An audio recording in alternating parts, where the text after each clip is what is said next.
It was the fall of 2001, and the NBA world was in the middle of a generational transfer that everyone could feel but nobody wanted to name out loud. Michael Jordan had come back, not to the Chicago Bulls, not to the dynasty, not to the system that had been built around his particular genius over more than a decade. He had come back to the Washington Wizards, a franchise that had not been relevant in years, wearing a different number, playing for different reasons, carrying a different kind of weight than any championship pressure he had ever known before. He was 38 years old, and the basketball world was watching with a mixture of reverence and something that felt uncomfortably close to pity. The comeback had been announced that September, and it immediately divided opinion in ways that Jordan's career had never divided opinion before. For most of his time in Chicago, the debate about Michael Jordan was simply about the scale of his greatness. People argued about whether he was the greatest of all time, not about whether he was still elite. But this was different. This comeback forced a conversation that the sport had never had to have about him, which was the conversation about limits. About what age does to even the most extraordinary physical instruments. About whether a man who had been the best in the world could return after 3 years away and still be what he once was. Most people who watched his early games with the Wizards that season saw something complicated. There were moments that looked exactly like the Jordan they remembered. The pull-up jumper from the elbow, perfectly balanced, dropping through the net with the kind of mechanical precision that suggested the movement had been encoded so deeply into his nervous system that time could not fully erase it. There were moments where his basketball intelligence made his physical limitations almost irrelevant. But there were also moments that were new, moments where he was a step late on defense, moments where he deferred when the old Jordan would have attacked, moments where the body and the will were pulling in slightly different directions. Kobe Bryant was 23 years old that fall. He had just won his 3rd consecutive championship with the Los Angeles Lakers. He was the reigning Finals MVP. He was, by almost every measure available to the sport, the best basketball player currently playing. And he was a man who had built his entire identity on the deliberate and explicit pursuit of Michael Jordan's standard.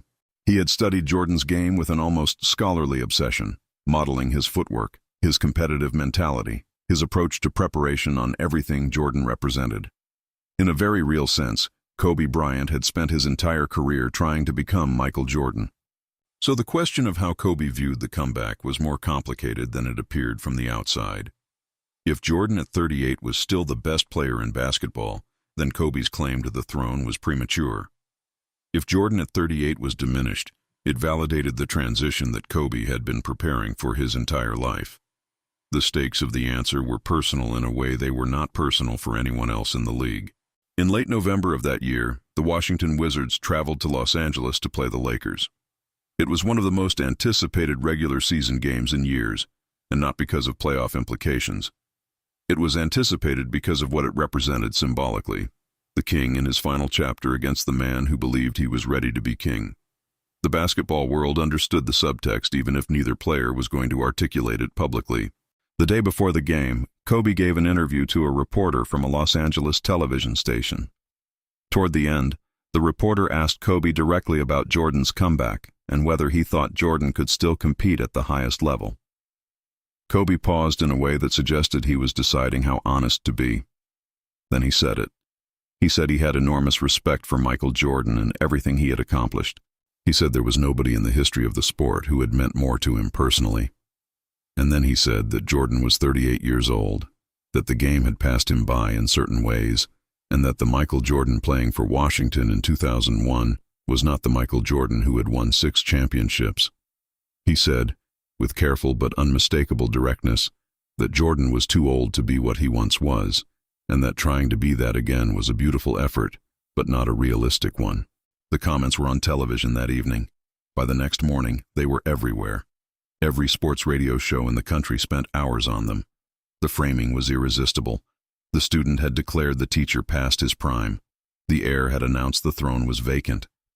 In the Washington Wizards locker room that morning, Jordan's teammates described an atmosphere that was quieter than usual. Not tense exactly, but focused in a specific way that felt different from ordinary game preparation.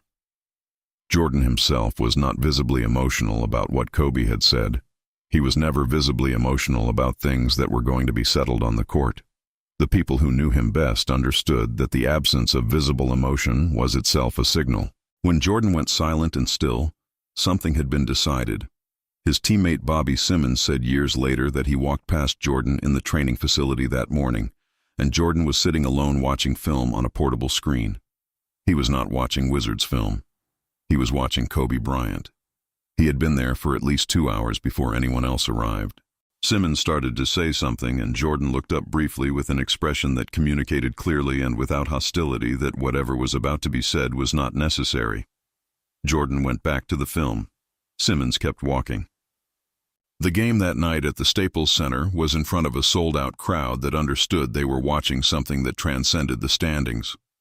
The energy in the building had the texture of a playoff atmosphere, the kind of crackling attention that happens when a crowd senses that something permanent is being determined. The Lakers started well. Kobe was aggressive from the opening possession, attacking the basket with the controlled ferocity that was his signature, making the game look easy in the way that only truly exceptional players can. He scored 8 points in the first 6 minutes. The Lakers built a small lead, and on the other end of the court, Jordan was playing within himself, not passive but measured, making the right pass, taking the open mid-range shot when it was there, doing nothing that looked like performance. He looked to a casual observer, like a very good veteran player managing his minutes intelligently. Then the second quarter began and something shifted. The shift was not dramatic in the way that highlights are dramatic. It was something more subtle and ultimately more devastating. Jordan started making decisions faster. His first step, which had concerned analysts all season, was suddenly there in a way it had not been in the first quarter. Not the first step of a 25-year-old, but something more interesting than that. The first step of a man who understood exactly when to use it and had been waiting patiently for the precise moment when using it would be most damaging. He hit a pull-up jumper over Kobe's outstretched hand.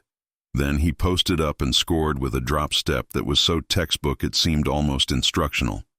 Then, with Kobe guarding him at the top of the key, he drove left, stopped on a dime, watched Kobe's momentum carry him 2 steps past, and made the mid-range jumper with unhurried ease that was more psychologically brutal than any emphatic finish could have been, because it communicated something specific. It communicated that he had seen exactly what Kobe was going to do before Kobe did it. That the move had not required effort, only patience. That he had been waiting, not struggling. Jordan ended the first half with 19 points and 8 assists, and something that the statistics could not capture, which was the quality of his decision-making. Every choice he made in those 24 minutes was the right choice. Not the physically spectacular choice, the right choice. And right choices made consistently without error over an extended period against the best competition in the world is not a young man's skill. It is the skill of someone who has been in so many versions of this situation that the variables no longer surprise him. At halftime, the building felt different. The crowd had come to see confirmation that the passing of the torch was complete. Instead, they were watching something that did not fit that narrative at all. The third quarter was where the game became something people who were there would describe for years. Kobe elevated.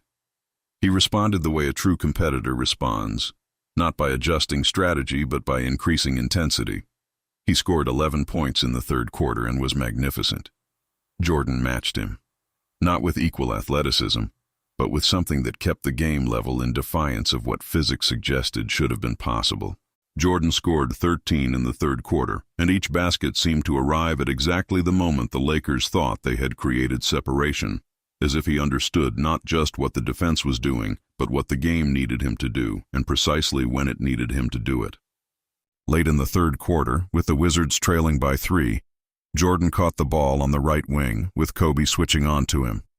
The two men faced each other for a moment that lasted perhaps 2 seconds, but felt considerably longer to everyone watching. Kobe was in a perfect defensive stance, low, active, ready. Jordan looked at him with an expression that several people in the building later described in almost identical terms. They said it was not intimidating. It was not hostile. It was patient. The expression of someone who has been in this moment 1,000 times and finds it, at this point, almost tranquil. Jordan jab-stepped right. Kobe did not move. Jordan jab-stepped left. Kobe adjusted correctly. Then Jordan went right after all. Not with explosive speed, but with perfect timing, the step arriving at the exact moment when Kobe's weight was distributed incorrectly by the smallest fraction. He created just enough space. He elevated. He made the shot. The Wizards were within one.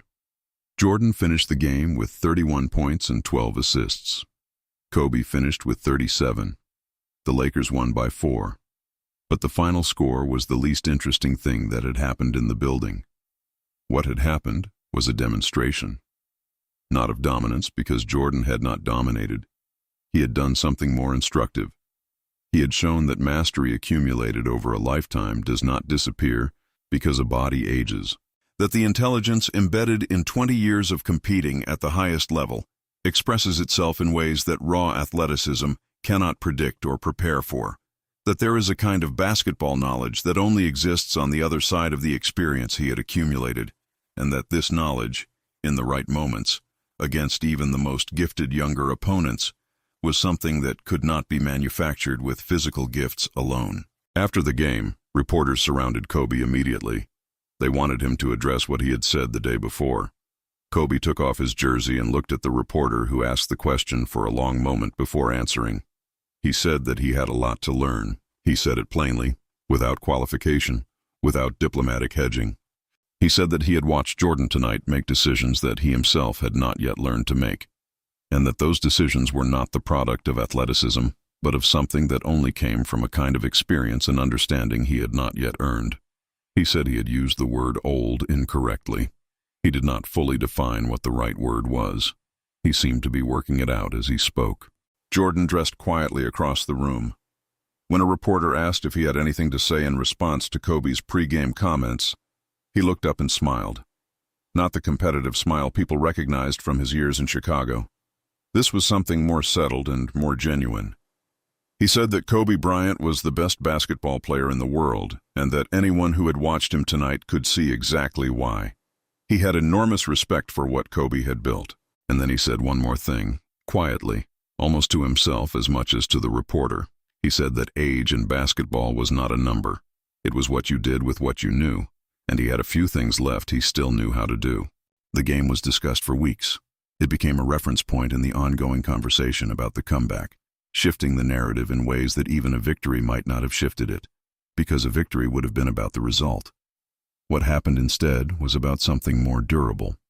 Several analysts who had been the most vocal skeptics wrote pieces in the following days that quietly but substantially revised their positions, not because the Wizards had won, but because what they had seen Jordan do was not consistent with the story they had been telling about what he was now capable of. Kobe Bryant went on to become exactly what he believed he was destined to become. 2 more championships, 2 more Finals MVPs, 81 points in a single game. A legacy that placed him in the conversation about the greatest players in the history of the sport. And throughout his career, in interviews and the documentary work he did in his later years, he returned again and again to Jordan as the standard by which he measured himself.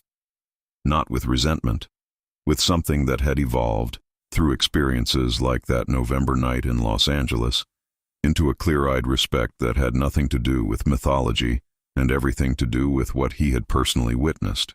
Jordan played 2 seasons with the Wizards and never won another championship. But the people who watched those seasons closely, willing to watch them on their own terms rather than measuring them against an impossible standard, saw something that was arguably as interesting as the championships. They saw what basketball intelligence looks like when it is the primary instrument available. They saw how a player who understood the game at a cellular level could still, on the right nights against the right opponent, produce something that stopped a building and made everyone watching understand that they were in the presence of a kind of knowledge that could not be transferred or imitated. It had to be lived. It had to be earned through decades of competing when everything was on the line, absorbing every lesson until the lessons became instinct. That is what Jordan showed that night at the Staples Center. Not that he was still what he had been, but that what he had become, on the other side of all that experience, was something entirely its own, something that a 23-year-old prodigy, no matter how gifted or prepared, could not yet access. Not because of talent, because of time. Because some things only exist on the other side of having lived through them completely. And in a game that the Wizards lost by 4 points, Michael Jordan showed everyone watching exactly what those things looked like when expressed by someone who had earned them at the highest possible cost over the longest possible journey.